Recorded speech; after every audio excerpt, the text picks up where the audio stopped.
Politics समझते हैं में आप सबका स्वागत है। आज 20 फरवरी है और आज हम चर्चा करेंगे सुप्रीम कोर्ट के पॉलिटिक्स की। आपको लग रहा होगा सुप्रीम कोर्ट की पॉलिटिक्स क्या हो सकती है? कोर्ट तो कोर्ट है, उसमें कोई पॉलिटिकल बात क्या हो सकती है? दरअसल सुप्रीम कोर्ट के कई फैसले ऐसे हैं जिनके बारे में कहा जाता है कि इसमें कहीं ना कहीं पॉलिटिक्स थी, लेकिन जो आज हम चर्चा कर रहे हैं वो फ्री बीज के बारे में, जिसे मुफ्त की रेवड़ी कहा जाता है कि पॉलिटिकल पार्टीज जो है वो मुफ्त की रेवड़ी बांटती हैं और उसकी वजह से उनको चुनावी फायदा होता है।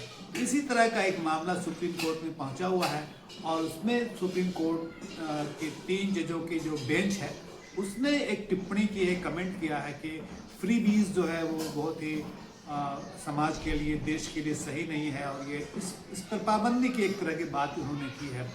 तो आपको लग रहा होगा कि इसमें पॉलिटिक्स क्या है? पॉलिटिक्स दरअसल ये है कि ये तमिलनाडु का मामला है।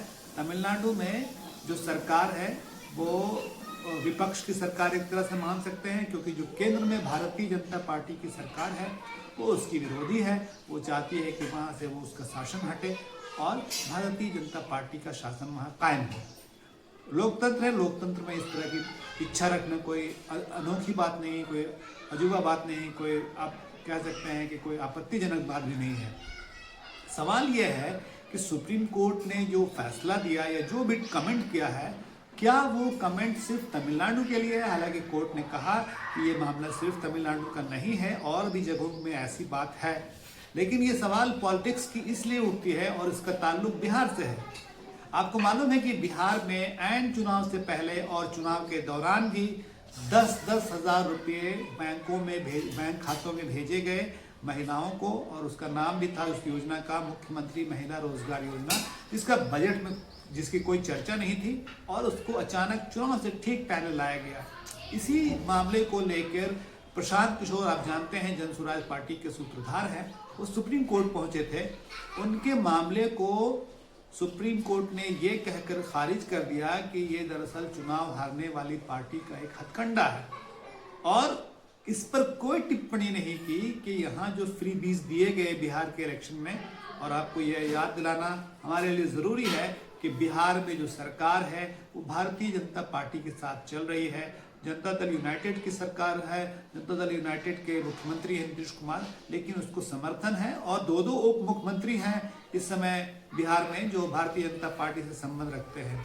तो जब बिहार का मामला आया तो सुप्रीम कोर्ट ने याचिकाकर्ता को ही खरी खोटी सुना दी और उस वक्त फ्री बीज के बारे में कोई चर्चा नहीं की।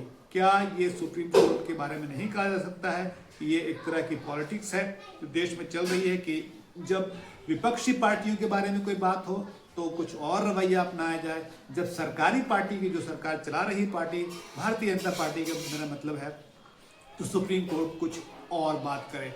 ये इस पर हमेशा गौर करना चाहिए, सोचना चाहिए। अक्सर लोग इस पर चर्चा इसलिए नहीं करते हैं कि कहीं court of contempt of court का मामला ना बन जाए, इसलिए लोग चर्चा नहीं करते। लेकिन एक बात और मैं याद दिलाना चाहता हूँ कि कुछ ही दिन पहले हिमंता बिस्वा शर्मा जो हैं असम के मुख्यमंत्री, याद रखिएगा, वो भारतीय जनता पार्टी के हैं। उनके खिलाफ सुप्रीम कोर्ट में कुछ राजनीतिक दल पहुंचे ये कहने के लिए कि इनकी जो बातें हैं वो हेट स्पीच है। आप जानते हैं कि मुसलमानों के बारे में तरह तरह की बातें करते रहते हैं, बेहद नफरती बात करते हैं। उसके बावजूद सुप्रीम कोर्ट ने ऐसी कोई टिप्पणी नहीं की, बल्कि कहा कि हम समझते हैं कि ये चुनाव का माहौल है और चुनाव के वक्त में ऐसी शिकायतें आती हैं। एक तरह से उस पूरे मामले को सुप्रीम कोर्ट ने डाइल्यूट कर दिया या डाइल्यूट करने की कोशिश की। तो ये पॉलिटिक्स समझना जरूरी है। सुप्रीम कोर्ट की जो पॉलिटिक्स चल रही है, सुप्रीम कोर्ट को बुरी लग सकती है ये बात, लेकिन इसमें समझने की बात है, दलील है, जो सबूत है वो मौजूद है। आपने देखा तमिलनाडु के बारे में कैसी टिप्पणी आई और बिहार सरकार के बारे में कैसी टिप्पणी आई, जबकि बिहार सरकार ने सिर्फ मुख्यमंत्री महिला रोजगार योजना नहीं बल्कि कई और योजनाएं इस तरह की चालू की। लोगों का पैसा बढ़ाना, वेतन बढ़ाना, पेंशन बढ़ाना, पारिश्रमिक बढ़ाना, बिजली मुफ्त देना, इस तरह की कई घटनाएं हुई। आम आदमी ये सोच सकता है ना कि आखिर सुप्रीम कोर्ट ने इन सब बातों का स्वतः संज्ञान क्यों नहीं लिया, और अगर स्वतः संज्ञान नहीं लिया था तो जब पहुंचा था ये मामला उसके पास, तो कम से कम उसको इसका जिक्र तो करना चाहिए कि हाँ ये जो बिहार में हुआ वो गलत हुआ, ऐसा नहीं होना चाहिए। ऐसा कुछ नहीं कहा उस वक्त। लेकिन जब तमिलनाडु का मामला आया, आप जान रहे हैं, मुझे फिर से दोहराना पड़ेगा कि वहाँ डीएमके का शासन है, जो बीजेपी के साथ नहीं है बल्कि जो इंडिया गठबंधन है उसके साथ है वो। तो जब विपक्ष के किसी राज्य में कोई बात होती है तो उस समय जो है सुप्रीम कोर्ट का रवैया बिल्कुल अलग होता है। आप इसमें पॉलिटिक्स समझ सकते हैं कि इसकी पॉलिटिक्स क्या है। अब सुप्रीम कोर्ट को ये बात पसंद आए ना आए, लेकिन उसे इस पर गौर ज़रूर करना चाहिए कि आखिर उसके जो फैसले आ रहे हैं, उसके जो कमेंट्स आ रहे हैं, वो अलग अलग राज्यों के लिए अलग अलग क्यों है। वो क्यों एक खास राजनीतिक पार्टी के पक्ष में जाता हुआ दिखता है और वो क्यों विपक्ष के खिलाफ जाता हुआ दिखता है। सुप्रीम कोर्ट को आज न कल इस बात पर गौर करना होगा। आप भी इस बात पर गौर कीजिए और हमें बताइए कि आपकी राय क्या है। शुक्रिया।